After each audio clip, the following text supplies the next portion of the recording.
Police कर्मचारियों के grade pay को लेकर सीएम धामी का बड़ा फैसला। एडिशनल सब इंस्पेक्टर के पद होंगे सृजित। 4200 ग्रेड पे पर हजारों जवानों को होगा फायदा।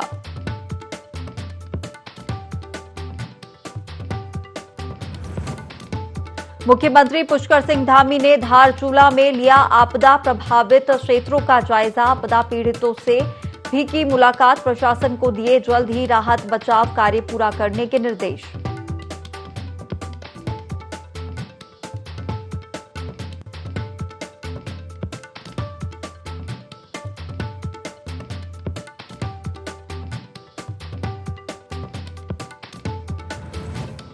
सुशासन पखवाड़े के रूप में मनाया जाएगा प्रधानमंत्री नरेंद्र मोदी का जन्मदिवस। बीजेपी प्रदेश अध्यक्ष ने सभी कार्यकर्ताओं को कार्यक्रम को सफल बनाने के दिए निर्देश।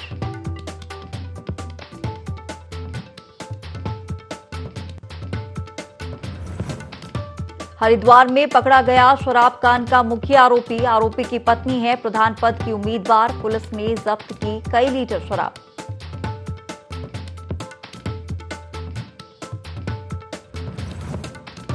उधम सिंह नगर जिले में जारी है अवैध शराब के खिलाफ पुलिस का अभियान। पुलिस ने नष्ट की जसपुर में कई अवैध भट्टियां। 20,000 लीटर लाहन भी किया गया नष्ट।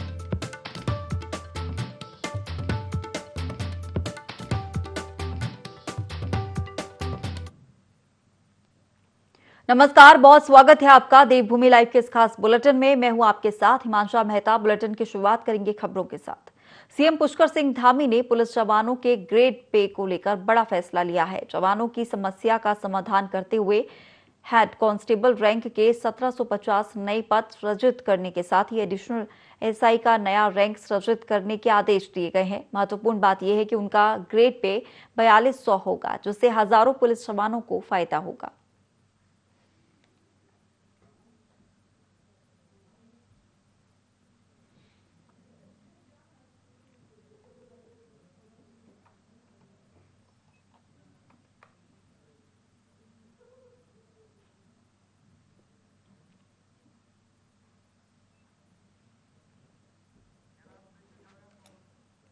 चलिए और खबर पर ज्यादा जानकारी के साथ हमारे प्रिंसिपल करस्पॉन्डेंट कैलाश बिष्ट जुड़ गए हैं।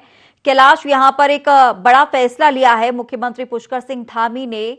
जो ग्रेड पे है वो बढ़ाया गया है। यहां पर जिस तरीके से जो जवानों को जो नया रैंक यहां पर सृजित करने के आदेश दिए हैं उसको देखते हुए। देखिए हिमांशा, वाकई में ये मुख्यमंत्री धामी की बहुत बड़ी पहल है। पर मैं आपको बता दूं कि जब इनकी पहले सरकार थी बीजेपी की, उस वक्त मुख्यमंत्री थे त्रिवेंद्र सिंह रावत।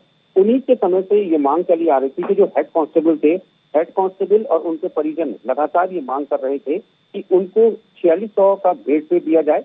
और उसके बाद कई बार ऐसा हुआ कि जो आंदोलनरत थे, उनके जो परिजन थे, वो कई बार सड़कों पर भी उतरे, जिसके चलते कई बार बातचीत हुई, लेकिन बातचीत बेअसर साबित हुई थी। लेकिन जब मुख्यमंत्री बने पुष्कर सिंह धामी, तो उन्होंने अपने पहले के कार्यकाल में ये वादा किया था कि वो इस पूरे मामले को जरूर यहाँ पर निपटाएंगे। और जब वो अब दूसरी बार मुख्यमंत्री बने हैं, तो काफी सोच समझ के बाद एक डिसीजन लिया गया है कि एएसआई का एक पद सृजित कर दिया गया है। एएसआई, इससे पहले कोई भी पद, एडिशनल सब इंस्पेक्टर का जो पद था, लिखित में ये कोई पद उत्तराखंड में नहीं हुआ करता था। हालांकि जो हेड कांस्टेबल होते हैं, हेड कांस्टेबल जब पदोन्नत होते थे तो उनको 1 स्टार मिलता था, एएसआई उनको माना जाता था, लेकिन लिखा नहीं जाता था। लेकिन अब इस पद को बकायदा स्वीकृति मिल चुकी है और इस पद का सृजन हो चुका है। और अब जो हेड कांस्टेबल थे, उनको हालांकि 4600 का ग्रेड पे नहीं मिलेगा, उनको 4200 का ग्रेड पे मिलेगा। लेकिन फायदा अब ये होगा कि जितने जल्दी यहाँ पर पदोन्नति होगी, तो उस पदोन्नति के मुताबिक जल्द ही ये लोग 4200 के ग्रेड पे में पहुंच जाएंगे और उनको उस चीज का लाभ मिल पाएगा। उसके अलावा दूसरा इसमें फायदा ये देखा जा रहा है कि यहाँ पर 1750 पद हैं जो खाली हैं, लेकिन 1750 पदों में खाली अगर हैं तो नई भर्तियां नहीं होंगी। पहले उन लोगों को समायोजित किया जाएगा जो लोग इसके लिए एलिजिबल हैं, यानी जो पुराने लोग जो हेड कांस्टेबल हैं उनको पहले इसमें सम्मिलित किया जाएगा, ताकि वो लोग आसानी से एएसआई बन जाए और एएसआई बनते ही उनको 4200 का ग्रेड पे मिल जाए और उसके बाद नई भर्तियां यहाँ पर की जाएंगी। तो कहा जा सकता है कि एक जो पुलिसकर्मियों का जो एक बहुत लंबा समय से खासतौर पर जो हेड कांस्टेबल थे, उनके लिए इसमें बहुत प्रमोशन के आसार हैं। उसके साथ ही जो सिंपल कांस्टेबल हैं, अगर हेड कांस्टेबल एएसआई में प्रमोट होते हैं तो जो कांस्टेबल होंगे कांस्टेबल भी आसानी से हेड कांस्टेबल में प्रमोट हो पाएंगे। तो कहीं ना कहीं प्रमोशन की राह भी खुली है और जो ग्रेड पे का जो सवाल था उसको भी यहाँ पर सरकार ने निपटाने की पूरी कोशिश की। बिल्कुल कैलाश, लेकिन क्या है, उन लोगों को इससे फर्क पड़ेगा जो लोग पुलिस भर्ती में शामिल होना चाहते हैं, और ऐसे में क्योंकि अभी नई, जैसा कि आपने बताया कि जो नई भर्तियां हैं वो अभी नहीं होंगी, सिर्फ जो पद हैं वो दिए जाएंगे ताकि जो ग्रेड है वो बढ़ सके। तो ऐसे में उनको कहीं किसी प्रकार का नुकसान नहीं, देखिए आने वाले अगर हम नई पीढ़ी की बात करें तो नई पीढ़ी के लिए फायदा होगा, क्योंकि पहले होता था कि हेड कांस्टेबल के बाद सीधा एसआई होता था, लेकिन बीच में एक कड़ी थी एएसआई जो होता भी था लेकिन वो नहीं होता था क्योंकि लिखित में कोई पद था ही नहीं। अब सरकार ने उस पद को सृजित करके उस कड़ी को भी जोड़ने का काम किया है। तो यहाँ पर स्टेप बाय स्टेप जो नई भर्तियां होंगी, हवलदार वो बनते हैं, हवलदार के बाद वो यहाँ पर सीनियर कांस्टेबल वो बनेंगे, उसके बाद एएसआई बनेंगे, एसआई बनेंगे, और जो लोग सीधी भर्ती में अगर निकलते हैं तो उनके लिए यहाँ पर अलग प्रोसेस होगा। बिल्कुल। चलिए, तमाम जानकारी हम तक पहुंचाने के लिए आपका बहुत शुक्रिया।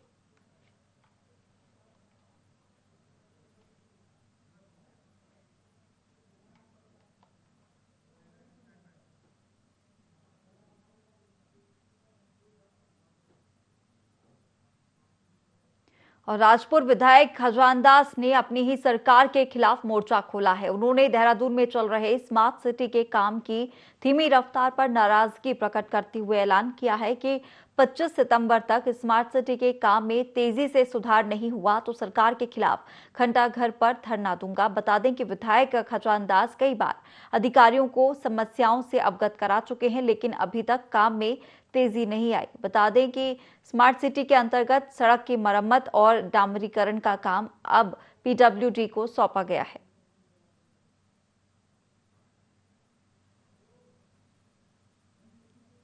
संस्था है, हम समय समय पर उनको अवगत करवा रहे हैं, क्योंकि जो एक एडवाइजर कमेटी की बैठक होती है उसमें समय समय पर इनको अवगत कराया गया है। किंतु अधिकारी और जो कार्यदायी संस्था के जो मालिक हैं, मुझे नहीं लगता कि उनके कानों में जूं रखे, इसलिए मुझे कहना पड़ा। स्मार्ट सिटी का काम अगर देखा जाए तो मेरे विधानसभा में 90% काम स्मार्ट सिटी का हो रहा है। तो मुझे लगता है कि जनता परेशान है, सड़कों में गड्ढे हैं, पता नहीं लग रहा है कि कहाँ पर काम हुआ कहाँ पे नहीं। तो इस बात को लेकर के मैंने जरूर कहा है कि यदि 25 तारीख तक आपने अपने कार्य प्रणाली में सुधार नहीं लाया तो मैं जनता के साथ में धरने पर बैठूंगा।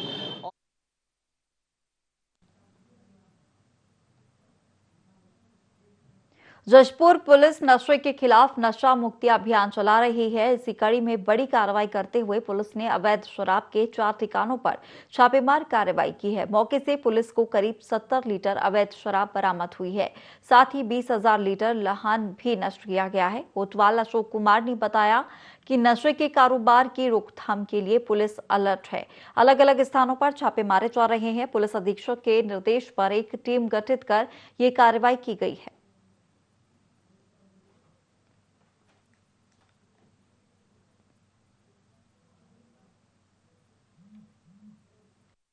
रामपुर क्षेत्र और डाम क्षेत्र में जो है हमारा, उसमें हम लोगों ने जो है जगह जगह कॉम्बिंग की, जिसमें टोटल 4 भट्टी हमारे द्वारा नष्ट की गई हैं। इसके अलावा हमने एक जगह से शराब भट्टी पकड़ी है जिसमें करीब 70 लीटर शराब है, उपकरण भी हैं उसके, और मौके से वह व्यक्ति भाग चुका है। 20,000 जो है लीटर लहन हमने नष्ट किया है। जी हाँ, इसमें लगातार हमारी कार्रवाई जारी रहेगी, और इसका हम लोग संदेश भी देना चाह रहे हैं कि जो नशे के संबंध में कि हर आदमी इससे बच के रहे, क्योंकि इसका कोई रजिस्टर नहीं होता कि इसमें कितना अल्कोहल है या है नहीं। एथेन मीथेन वाला मामला है, इसमें किसी की भी जान भी जा सकती है।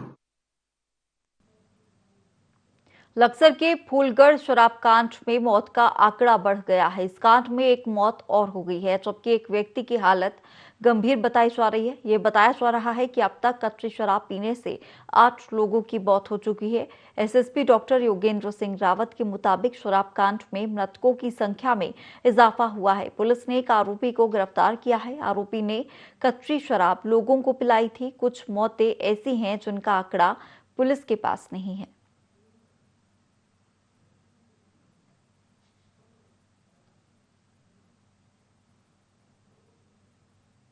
का काफ़ी दुर्भाग्यपूर्ण घटना यहाँ पर घटित हुई थी, जिसमें कई मौतें हुई हैं और प्रथम दृष्टया देखने से यह बहुत स्पष्ट हो रहा था कि ये मृत्युएं शराब के सेवन से हुई, कोई मिलावटी पदार्थ या कोई जहरीला पदार्थ है उसके कारण हुई। शराब के सेवन से हुई है, इसमें कोई दो राय नहीं है। जो बिसरे की रिपोर्ट आएगी उसके आधार पर ही निश्चित रूप से कहा जा सकेगा कि वास्तविक मौत का कारण क्या रहा। पुलिस ने तत्परता से कार्रवाई करते हुए इसमें 302 का मुकदमा इसमें हमने कायम किया है, हत्या का मुकदमा।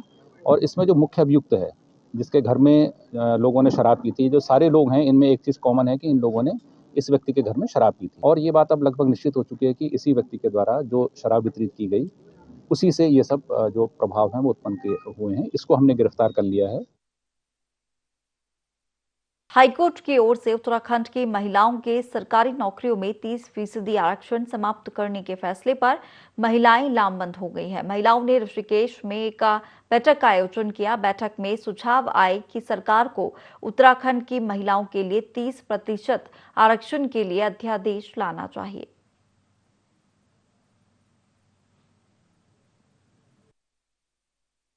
हम लोग की मांग ये है, हम लोग पीसीएस मुख्य परीक्षा के अभ्यर्थी हैं, लेकिन अभी माननीय उच्च न्यायालय नैनीताल द्वारा हम लोगों के जो 36 आरक्षण हम लोग को 30% का दिया जाता था, उस पर स्टे लगा दिया गया है। और ये जो स्टे है सर, इसमें ये बात भी रखी गई है कि जो बाहर की महिला अभ्यर्थी हैं उनको प्रवेश दे दिया जाए। इससे सर एक तरीके से उत्तराखंड की जो महिलाएं हैं उनके अस्तित्व पर खतरा हो गया है, क्योंकि अधिकांश उत्तराखंड की जो महिलाएं हैं वो मुख्य परीक्षा में शामिल नहीं हो पाएंगी, वो बाहर हो जाएंगी। हम सब पीसीएस अभ्यर्थी हैं और उत्तराखंड पीसीएस में जो प्रिलिमिनरी एग्जामिनेशन है उनमें चयनित महिलाएं हैं। हम मुख्य परीक्षा की तैयारी कर रहे थे, उसी दौरान हमें पता चला कि माननीय उच्च न्यायालय नैनीताल हाईकोर्ट ने ये आदेश दिया है कि अब कट ऑफ रिवाइज कर दिया जाए। कट ऑफ रिवाइज करने का मतलब है जो बाहर की महिलाएं हैं, अन्य राज्यों की महिलाएं हैं, उनको भी महिला आरक्षण मिलेगा। और उसके तहत कट ऑफ रिवाइज होने के कारण जो हम उत्तराखंड की चयनित महिलाएं हैं, मूल निवासी हैं, हम लोगों को बाहर करके अन्य राज्यों की महिलाओं को अवसर दिया जाएगा। महिला आरक्षण बिल जो स्टे हुआ है हाईकोर्ट के द्वारा, माननीय उच्च न्यायालय द्वारा, कहीं ना कहीं इसमें सरकार दोषी पाई जाती है। सरकार ने कहीं ना कहीं इसमें जो अपनी निष्क्रियता दिखाई है, सरकार के जो अधिवक्ता जो रहे उन्होंने वहां पर जाके उसको अच्छे ढंग से प्रश्न नहीं किया कोर्ट के सामने। तो सरकार से इस समय जो हमारी पीसीएस अपर पीसीएस की जो तैयारी कर रहे हैं लड़कियां, छात्र वगैरह, उन लोगों ने एक समूह बनाकर इस आंदोलन को आगे बढ़ाने का काम किया। 7 तारीख को उन्होंने देहरादून में बड़े स्तर पर एक जुलूस के माध्यम से सरकार को चेताने का काम किया था। आज एक गोष्ठी के माध्यम से, एक छोटी सी रैली के माध्यम से सरकार तक एक बात अपनी पहुंचाना चाहते हैं कि इसका अध्यादेश जारी करें। मैं ये नहीं चाहता हूं कि मेरी बेटी घर पे रहे, और इसीलिए मैं उसको पढ़ा रहा हूं, इसीलिए उसको मैं चाहता हूं कि वो भी अधिकारी बने। हमको इनको आगे बढ़ाना चाहिए, और मैं जो है महिलाओं के साथ कर रहा हूं, जहां इनको मेरी आवश्यकता होगी, एक राजनीति से हटके सामाजिक तौर पर मैं इनके साथ रात दिन। हरिद्वार में प्रधानमंत्री मातृ वंदना योजना और पोषण माह को लेकर कार्यक्रम आयोजित हुआ, जिसमें मुख्य विकास अधिकारी ने प्रधानमंत्री मातृ वंदना योजना आदि के संबंध में शपथ भी दिलाई। साथ ही जिला कार्यक्रम अधिकारी हरिद्वार ने प्रधानमंत्री मातृ वंदना योजना व पोषण माह की जानकारी दी। कार्यक्रम में 9 महिलाएं, 35 पुरुषों ने प्रतिभाग किया, जिसमें डीपीओ कार्यालय, समाज कल्याण, कृषि विभाग व पंजाब नेशनल बैंक के समस्त कर्मचारी शामिल रहे।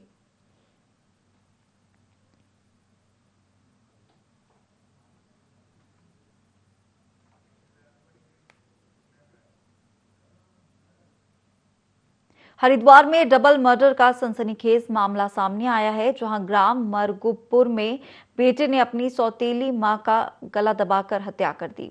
हत्या के बाद आरोपी खुद बहादुराबाद थाने पहुंचा, जहां उसने बताया कि सौतेली मां ने उसके पिता की कुल्हाड़ी से वार कर हत्या कर दी, जिसके बाद उसने मां को मौत के घाट उतार दिया। फिलहाल पुलिस मामले की जांच में जुटी हुई है।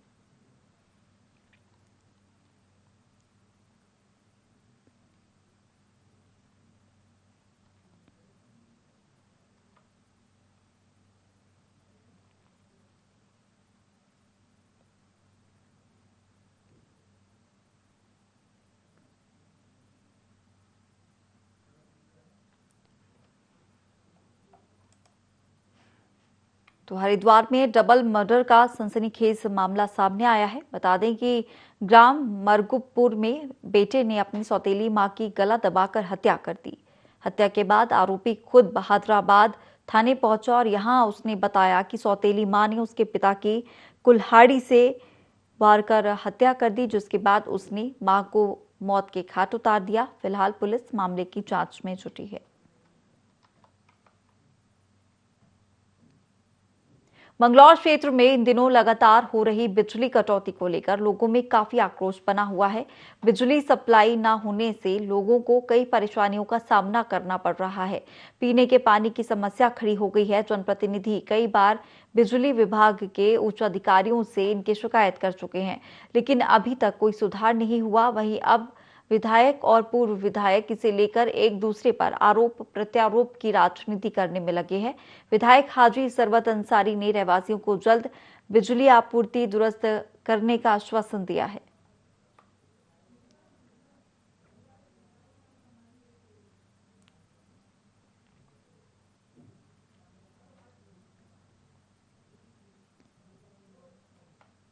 की सप्लाई बहुत ही इस टाइम बुरी स्थिति में है। पूरी रात मंगलौर में बिजली नहीं आ पा रही है। पूरे उत्तराखंड में अगर लाइट ख़राब आए तो चलो फिर तो यह है कि उत्तराखंड में भी बहुत अच्छी नहीं है, सरकार की कमी वहाँ भी है, कई घंटे का कट है। लेकिन ऐसा नहीं है पूरे उत्तराखंड में कि पूरी रात लाइट नहीं आ रही। मंगलौर के आसपास रुड़की, झबरेड़ा, लक्सर, लंढौरा, यहाँ लाइट आ रही है 18 घंटे के लगभग, और मंगलौर में पूरी रात सप्लाई नहीं है। यहाँ लोग परेशान हैं। सप्लाई में थोड़ी दिक्कत आ रही है, और मंगलौर की नहीं, ये पूरे प्रदेश की समस्या है। इसमें जो है दिक्कत है, अपने जो बड़ी लाइन के तार टूटे हुए थे उसकी वजह से सप्लाई नहीं आई, तो इस वजह से जो है दिक्कत हो रही। जहाँ तक सोलर प्लांट की बात है, मेरे ख्याल से पूर्व विधायक ये भूल गए कि सोलर प्लांट जब तक लाइट नहीं आने की तो चलने का नहीं।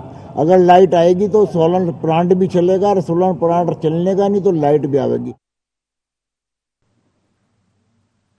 उत्तराखंड के सीएम पुष्कर सिंह धामी ने पिथौरागढ़ के कोटला क्षेत्र में अतिवृष्टि से हुए नुकसान का हवाई सर्वेक्षण किया। साथ ही उन्होंने आपदा पीड़ितों से मुलाकात की और मौके पर तमाम अधिकारियों को तुरंत राहत और बचाव कार्य करने के निर्देश दिए। सीएम के साथ ही सांसद अजय टम्टा, क्षेत्रीय विधायक हरीश धामी और विधायक विशन सिंह चुफाल भी मौजूद रहे। सीएम धामी ने लोगों को भरोसा दिलाया कि सरकार हर परिस्थिति में पीड़ितों के साथ है और पीड़ितों की मदद की जाएगी।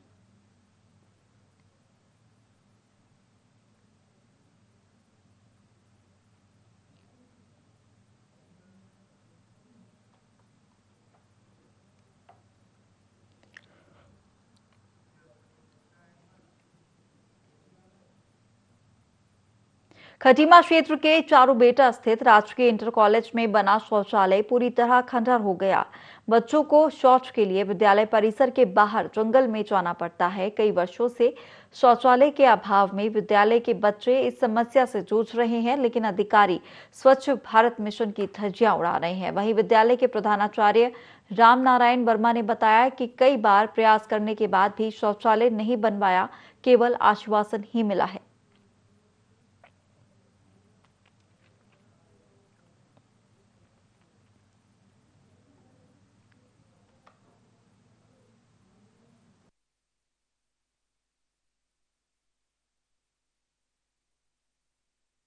बालिका शौचालय यहाँ बनवा दी है, और जिससे कि ये सुविधा मतलब बच्चियों के लिए सुविधा है। लड़कों के लिए बाहर जाना पड़ता है, और यहाँ तक कि हमारे कुछ स्टाफ भी जो हमारे यहाँ है, हमारे पास में ये है, तो शिक्षकों को हमने कह दिया है। लेकिन ये है कि फिर भी एक आध शिक्षक भी जो यहाँ आने संकोच करते हैं वो आ जाते हैं, जो कि बड़ा मतलब ये हमारे लिए बहुत निंदनीय हुआ। लेकिन ये है कि नहीं हो पा रहा है अभी, लेकिन एक निकट भविष्य में यही आश्वासन मिलता है कि मिल जाएगा।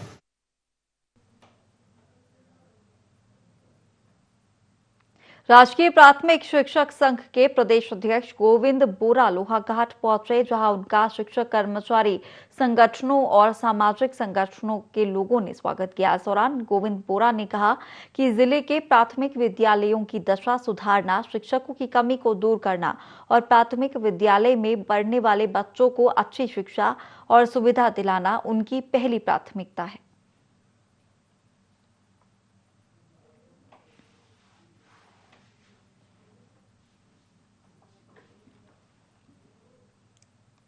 मुख्य लक्ष्य ये है कि जिन बच्चों के कारण हम अपने परिवार का भरण पोषण कर रहे हैं, उन बच्चों का हित कैसे हो सके, उनके लिए हम कौन सी सरकार से ऐसी योजनाएं मांग सके जिससे कि उन बच्चों के भविष्य सुरक्षित रह सके, हमारा प्रथम उद्देश्य ये रहेगा। उसके उपरांत जब बच्चों की स्थिति हमारी ठीक हो जाती है तो जो शिक्षकों की हमारी समस्या है, जेन्युइन प्रॉब्लम है, उन समस्याओं का समाधान करने के लिए हम तत्परता से कार्य करेंगे। प्रदेश सरकार पीएम मोदी के जन्मदिन 17 सितंबर से स्वच्छता पखवाड़ा अभियान की शुरुआत करेगी। सचिव मुख्यमंत्री शैलेश बगौली ने जानकारी देते हुए बताया कि प्रदेश सरकार के निर्णय लिया है कि पूरे प्रदेश भर में स्वच्छता पखवाड़ा कार्यक्रम का आयोजन किया जाएगा, जिसमें सरकारी विभाग के कर्मचारी के साथ साथ आम जनता के सहयोग से कार्यक्रम को वृहद रूप दिया जाएगा। मुख्यमंत्री पुष्कर सिंह धामी ने कार्यक्रम को वृहद रूप देने के लिए जिले के प्रभारी मंत्रियों को जिलाधिकारी से समन्वय करने के निर्देश दिए।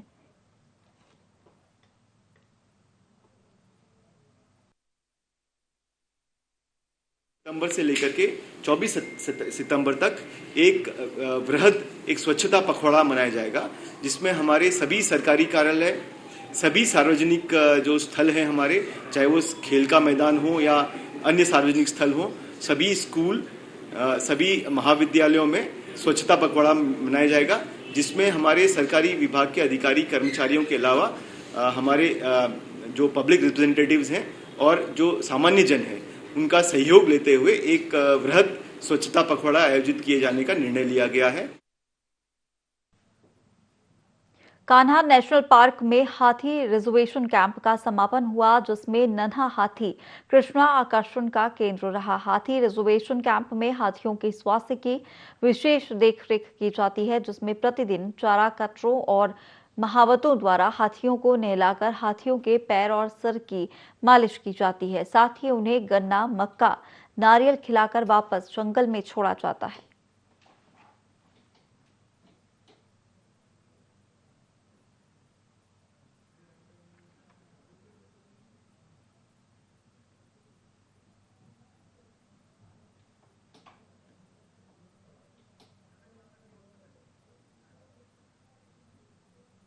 चलिए फिलहाल इस बुलेटिन में इतना ही। आप बने रहिए IND 24 के साथ।